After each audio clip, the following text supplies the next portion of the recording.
Olá, ouvintes, bem-vindo ao nosso primeiro episódio do Olhar para o Céu, o seu podcast sobre astronomia, ciência e o futuro da exploração espacial. Eu sou Isabela, do segundo ano B, e hoje vamos conversar sobre um tema que, apesar de estar muito distante dos nossos pés, está cada vez mais próximo dos nossos olhos: o lixo espacial. O que é, quais os riscos e como a humanidade pode limpar essa bagunça no espaço? Para falar sobre isso, recebemos o professor Venê. Venê é mestrando em astronomia na Educação Básica, Universidade de São Paulo, USP. Possui pós-graduação em neurociências. Possui diversos cursos de extensão e aperfeiçoamento em astronomia, metodologias ativas, educação digital, neurociências, inteligência artificial e outros. É coautor da obra Ser Protagonista Física, aprovado no PNLD 2026, a ser utilizado em escolas públicas no país. Professor há mais de 30 anos, atualmente professor do ensino médio e pré-vestibular em São Paulo, que vai nos ajudar a entender melhor essa questão. Professor Venê, seja bem-vindo. Antes de começarmos, conte um pouco sobre o seu trabalho e sua experiência com o tema. Olá, é um prazer estar aqui conversando com vocês. E eu posso dizer que a astronomia faz parte da minha vida desde criança. Eu sou nascido na capital de São Paulo, mas eu passei minha infância numa cidade do interior, onde ainda havia um céu noturno muito salpicado de estrelas. Então eu conseguia ver a mancha da Via Láctea noturna, no céu noturno, né, do quintal da minha casa. Em 2008 eu fui convidado para dar uma palestra na Unesp, na cidade de Sorocaba, na Semana do Meio Ambiente. Foi aí que o lixo espacial passou a fazer parte do meu interesse, que foi o tema da minha palestra. De lá para cá escrevi livros de física sobre vários assuntos, inclusive a parte de gravitação e astronomia. E a minha trajetória me levou a juntar duas paixões, que são a educação e a astronomia, na pós-graduação que eu estou desenvolvendo na Universidade de São Paulo. Para começar, o que exatamente é o lixo espacial e qual é o tamanho desse problema hoje? A gente chama de lixo espacial qualquer objeto artificial decorrente da exploração humana do espaço que ainda tem a órbita da Terra sem nenhuma utilidade. A gente não sabe exatamente quantos objetos tem lá em cima, mas segundo o NASA Orbital Debris Program Office, que é um departamento da NASA que cuida dessas questões, objetos maiores que 10 centímetros devem passar de 25 mil. Quando a gente fala maior do que 10 centímetros, pode ser muito grande do tamanho, por exemplo, de um pedaço de foguete. Agora, se a gente considerar objetos maiores do que 1 milímetro, há uma estimativa assim assombrosa. Deve passar de 100 milhões de objetos. Da onde vem a maior parte desse lixo? Estamos falando apenas de satélites antigos ou há outros elementos? Ah, claro, tem satélite antigo em órbita sim. Tem alguns que estão em órbitas assim mais seguras, que são chamadas de órbita cemitério, que é para onde os satélites eram direcionados, que são mais longe da Terra, são órbitas mais externas. Mas tem satélites desativados que estão em órbitas mais baixas, e aí são órbitas mais populosas, trazem mais perigo. Mas tem pedaço de foguete usado no lançamento de satélite, tem tanque de combustível que foi esvaziado no lançamento, tem ferramenta, tem partes soltas de foguete, tem destroços de colisões, explosões, lascas de tinta, parafuso, tem até uma bolsa de ferramenta da NASA que tem em órbita da Terra. Tá? Tudo isso é o que a gente chama de lixo espacial. Tudo sem utilidade, que está lá ocupando espaço e trazendo risco o tempo todo. Quais são os principais riscos que o lixo espacial oferece, tanto para missões espaciais quanto para a vida aqui na Terra? Olha, esses objetos eles trazem vários riscos, mas o principal deles é a colisão com satélites ativos que estão prestando serviço para a humanidade, com telescópios espaciais para pesquisas científicas, com as estações espaciais que estão em órbita da Terra, como é o caso, por exemplo, da Estação Espacial Internacional, que é um conglomerado de vários países liderados pela Rússia e pelos Estados Unidos, mas tem também a Estação Espacial Chinesa. E com os foguetes, né, que levam cargas para as estações espaciais e que levam tripulação também para as missões espaciais. Os objetos menores, quando eles reentram na atmosfera, que de vez em quando acontece a chamada reentrada, eles acabam queimando e não trazem riscos à superfície. Mas objetos maiores podem trazer risco. Em geral, eles caem no oceano, mas eles podem cair em regiões, sim, em regiões de terra seca, né, trazendo perigo para a população, claro que sim.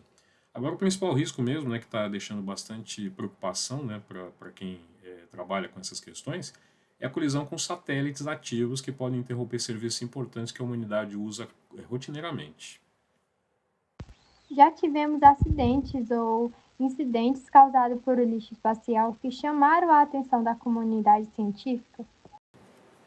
Olha, sim, viu? Em 2007, por exemplo, a China usou um míssil para destruir um satélite meteorológico desgovernado que estava perigando reentrar na atmosfera de forma descontrolada, e aí gerou uma nuvem de detritos que está em órbita. Também em 2007 aconteceu um outro incidente, né, que foi uma colisão entre um satélite de comunicações estadunidense com uma nave russa, que também gerou uma nuvem de fragmentos. E isso vai aumentando a população de detritos em órbita da Terra. Já teve colisões também de grande porte que geraram detritos que colocaram a Estação Espacial Internacional em risco. E ela já teve que ser movida para reduzir a chance de colisão com pedaços do lixo espacial ou até com satélites desativados. Isso está meio que rotineiro atualmente. Tá? Basicamente, uma vez por ano, em média, tem uma situação dessa de maior risco que a tripulação da Estação Espacial Internacional e agora também da Estação Chinesa, né, tem que ficar em estado de alerta. Já teve também pedaços, né, de foguetes, de tanques de combustível que já caíram em áreas rurais mais remotas, desabitadas, mas também em áreas remotas com habitações, caindo inclusive em casas. Né? E aqui no Brasil também, já aconteceu. Tem um relato, por exemplo, de 1993 que aconteceu no Rio Grande do Sul, tem um relato de 2004 que aconteceu no Ceará, teve um relato mais recente em 2023 em Santos de um objeto que caiu numa casa, né? Santos, uma cidade populosa, né? Aqui no litoral de São Paulo, que caiu numa casa que tudo leva a crer, né? Acho que não foi confirmado ainda, mas tudo leva a crer que seja um pedaço de lixo espacial, né? Um pedaço de espaçonave de alguma espaçonave, né? De alguma nave lançada para o espaço. Então esses riscos eles acontecem sim, esses acidentes eles estão acontecendo inclusive com cada vez maior frequência. Por isso a preocupação. Existem tecnologias ou projetos sendo desenvolvidos para remover esse lixo da órbita terrestre? Quais os maiores desafios para colocar essas ideias em prática? Olha, a resposta imediata para essa pergunta é não. Não tem tecnologia operando atualmente para retirar o lixo espacial de órbita da Terra. Mas há vários projetos, né, de tecnologias possíveis e bastante promissoras que estão sendo estudados. Sondas robóticas que poderiam tirar os objetos maiores de órbita e forçar uma reentrada controlada, derrubando eles nos oceanos. Redes que poderiam capturar os objetos menores, aqueles pequenininhos, por exemplo. Lasers operados a partir do solo que poderiam vaporizar objetos pequenos em órbita e assim por diante. Mas é tudo muito complicado, né? Porque lançar uma sonda, lançar uma rede para capturar esses objetos envolve uma tecnologia que é muito complexa, né? É muita gente trabalhando numa missão como essa, o combustível é muito caro, a nave é muito cara, e pode não dar certo o lançamento, pode não dar certo a captura desses objetos, e também porque a gente está falando de velocidades muito altas. Esses objetos que estão em órbita da Terra, eles estão a velocidades de alguns milhares de quilômetros, né? 20 mil, 25 mil quilômetros por hora ou até mais. Então isso torna tudo muito difícil, né? Agora, tem uma outra faceta desse problema também que é interessante, que é a seguinte, né? Como é que a gente pode fazer para não agravar o problema que já existe? Porque não conseguimos evitar que o problema chegasse onde chegou, tá? Como é que a gente evita para que ele não se torne maior do que ele já é? Então há muita legislação sendo implementada, sendo construída, sendo acordada entre as entidades, né, entre os países, para responsabilizar os atores que colocam esses objetos em órbita, né, os países, os governos, as entidades, a se tornarem responsáveis também pela retirada do lixo que geram nesse lançamento. Então, não deixar lixo espacial novo no lançamento, na colocação de um satélite em órbita. Quando o satélite entra em estado de desativação, ser obrigado a tirá-lo da órbita e trazê-lo de volta para a Terra e assim por diante.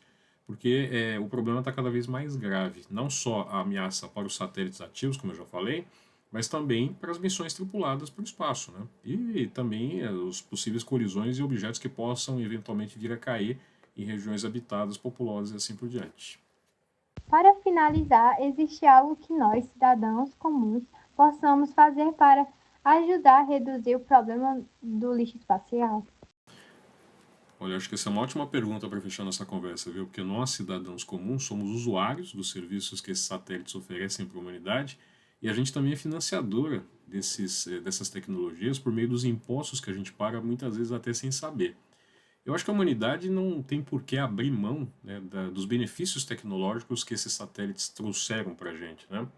Mas, e não acho que não dá para a gente deixar de usar esses serviços e esses benefícios, mas como é que a gente pode, né, individualmente, se apropriar desse conhecimento, né, saber dessas coisas, saber dessas tecnologias, saber como elas funcionam, saber como tudo isso é construído, e coletivamente a gente atuar de forma política para influenciar decisões internacionais de ocupação e uso do espaço em benefício de toda a humanidade. Então, em resumo, eu acho que nós, como cidadãos comuns, a gente tem que se informar para poder influenciar decisões coletivas, porque no final das contas, todos nós somos impactados por tudo isso, tá?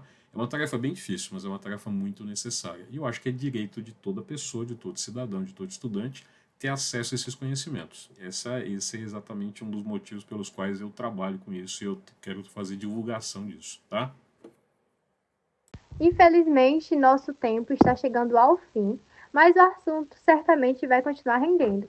Professor Venê, muito obrigada por compartilhar seu conhecimento e nos ajudar a enxergar o espaço de uma maneira diferente. E para você que nos ouve, lembre-se, cuidar do nosso planeta também significa cuidar do espaço ao redor dele.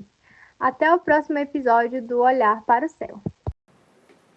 Eu agradeço bastante a oportunidade, tá, de falar desse assunto, que é um assunto que me apaixona bastante, que é a astronomia, mas também essa questão particular do lixo espacial e dessa questão de como o lixo espacial tem se tornado um problema ambiental grave do nosso tempo, né, que nos impacta diretamente e indiretamente muitas vezes, e do qual a gente muitas vezes não tem nem conhecimento. E eu acho que a gente tem que ter acesso a esse tipo de informação, esse tipo de conhecimento, para a gente poder participar ativamente disso. Tá? Me coloco à disposição e agradeço bastante. E até uma outra oportunidade.